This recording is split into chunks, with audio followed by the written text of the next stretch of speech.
ഡൽഹി സ്ഫോടനം അബദ്ധം, ലക്ഷ്യമിട്ടത് അയോധ്യയും വാരണാസിയും. ദേശീയ മാധ്യമങ്ങൾ. ഡൽഹിയിൽ കാർ ബോംബ് സ്ഫോടനം നടത്തിയ സംഘം ലക്ഷ്യമിട്ടത് മറ്റു പ്രധാന സ്ഥലങ്ങൾ.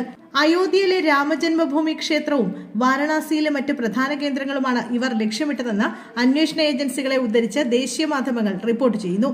അറസ്റ്റിലായവരെ ചോദ്യം ചെയ്തപ്പോഴാണ് ഈ വിവരങ്ങൾ ലഭിച്ചത്. പോലീസ്, കേന്ദ്ര ഏജൻസികൾ എന്നിവർ സംയുക്തമായി അന്വേഷണം ശക്തമാക്കിയിരിക്കുകയാണ്. തിങ്കളാഴ്ച വൈകുന്നേരം നടന്ന സ്ഫോടനത്തെ തുടർന്ന് 12 പേരാണ് ഇതുവരെ മരിച്ചത്. റെഡ് ഫോർട്ടിന് സമീപത്താണ് സ്ഫോടനം ഉണ്ടായതെങ്കിലും തീവ്രവാദികളുടെ യഥാർത്ഥ ലക്ഷ്യം ആയിരുന്നില്ല.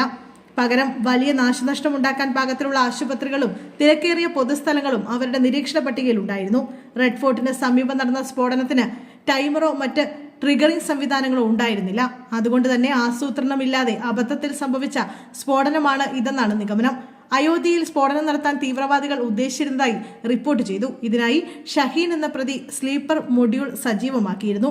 എന്നാൽ ഇത് നടത്തും മുമ്പ് തന്നെ തീവ്രവാദികളെ പിടികൂടുകയും സ്ഫോടക വസ്തുക്കൾ പിടിക്കുകയും ചെയ്തു. തുടർച്ചയായ റെയ്ഡുകളിലൂടെ വലിയ അളവിൽ സ്ഫോടക വസ്തുക്കൾ പിടിച്ചെങ്കിലും 300 കിലോ അമോണിയം നൈട്രേറ്റ് ഇനിയും കണ്ടെത്താനുണ്ട്. ഇത് സുരക്ഷാ ഏജൻസികൾക്ക് പ്രധാന വെല്ലുവിളിയാണ്. 3200 കിലോഗ്രാം അമോണിയം നൈട്രേറ്റ് ആണ് തീവ്രവാദികൾ ശേഖരിച്ചത്. ഇതിൽ 2900 കിലോഗ്രാം പിടിച്ചെടുത്തു. രാസവള കേന്ദ്രങ്ങളിൽ നിന്ന് മോഷ്ടിക്കപ്പെട്ട ഈ അമോണിയം നൈട്രേറ്റ് ബംഗ്ലാദേശ്, നേപ്പാൾ വഴിയാണ് ഇന്ത്യയിലേക്ക് കടത്തിക്കൊണ്ടുവന്നതെന്നും അന്വേഷണത്തിൽ വ്യക്തമായിട്ടുണ്ട്. ഒളിച്ചുവെച്ച ഈ സ്ഫോടക വസ്തുക്കൾ കണ്ടെത്താൻ രാജ്യവ്യാപകമായി വിവിധ പ്രദേശങ്ങളിൽ റെയ്ഡുകൾ ഇപ്പോഴും തുടരുകയാണ്. NIA ആണ് നിലവിൽ കേസ് അന്വേഷിക്കുന്നത്.